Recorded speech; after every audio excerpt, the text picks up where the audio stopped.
જૂનાગઢના માણાવદરમાં આખલા યુદ્ધ જોવા મળ્યું હતું, જેમાં આખલાઓ યુદ્ધે ચડ્યા હતા અને તેને જ લઈને લોકોમાં ડરનો માહોલ જોવા મળ્યો। શાક માર્કેટ પાસે આખલાઓએ ધમાલ મચાવી તો બંને આખલાઓ શાકભાજીની દુકાનમાં ઘૂસ્યા। દુકાનમાં આખલા યુદ્ધ જામતા નાસભાગ મચવા પામી। આખલાના યુદ્ધથી દુકાનમાં વ્યાપક નુકસાન થયું છે। આ દ્રશ્યો અમે આપને બતાવી રહ્યા છે। વારંવાર બાખડતા આખલાઓને લઈને લોકો હવે હેરાન પરેશાન થયા છે। રખડતા ઢોરનો ત્રાસ જોવા મળ્યો છે। રખડતા ઢોરને ડબ્બે પૂરવા તંત્ર સદંતર નિષ્ફળ સાબિત થયું છે।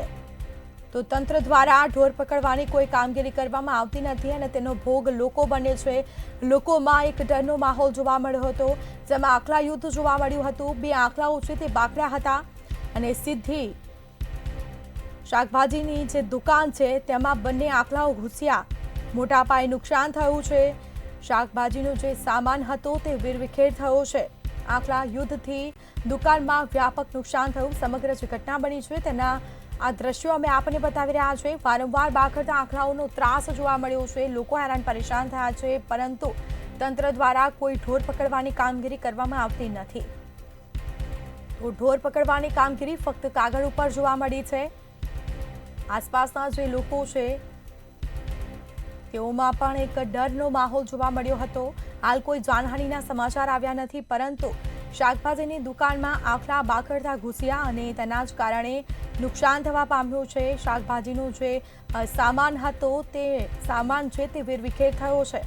આ સીધા દ્રશ્યો અમે આપને બતાવી રહ્યા છે। તો આખલા યુદ્ધ જામ્યું હતું। સંવાદદાતા અમર બખાઈ ફોન લાઈન પર જોડાયા છે। જે અમર, જૂનાગઢના માણાવદરમાં આખલા યુદ્ધ જોવા મળ્યું છે। રખડતા ઢોરનો ત્રાસ, તંત્ર છે તે કોઈ કામગીરી કરી રહ્યું નથી, લોકો તેનો ભોગ બની રહ્યા છે, શું વિગત? ચોક્કસ કે જે રીતે ફરી એકવાર માણાવદરની બજારમાં છે તે આખલા યુદ્ધ જોવા મળ્યું છે। માણાવદરની શાક માર્કેટમાં 2 દિવસ પહેલા આખલાઓ બાખડ્યા અને બાદમાં તે એક શાકભાજીની જે દુકાન છે તેમાં ઘૂસી જાય છે। શાકભાજીની જે લારી હોય છે તે પણ વેર વિખેર આખું શાકભાજી રહી જાય છે રોડ ઉપર। એટલે કે ચોક્કસથી આખલાઓનો યુદ્ધ દિવસે ને દિવસે છે તે વધી રહ્યો છે। જાહેરની અંદર જે લોકો ત્યાંથી નીકળતા હોય છે તેમાં નાસભાગ મચી હતી। સદનસીબે કોઈ મોટી જાનહાની થઈ નથી, પરંતુ જો લોકો ત્યાંથી ભાગ્યા ના હોત તો લોકોને પણ ઈજાઓ પહોંચી હોત, પરંતુ તંત્ર નિષ્ફળ છે તે આ ઢોર પકડવામાં સાબિત થઈ રહ્યું છે। દિવસે ને દિવસે રખડતા ઢોરના ત્રાસના જે દ્રશ્યો સામે આવે છે, જેના કારણે આ તંત્ર નક્કર કામગીરી ન કરતી હોય સામે આવ્યું છે। હાલ તો લોકોની માંગ છે કે આ જે રખડતા ઢોર છે તેને પકડવામાં આવે।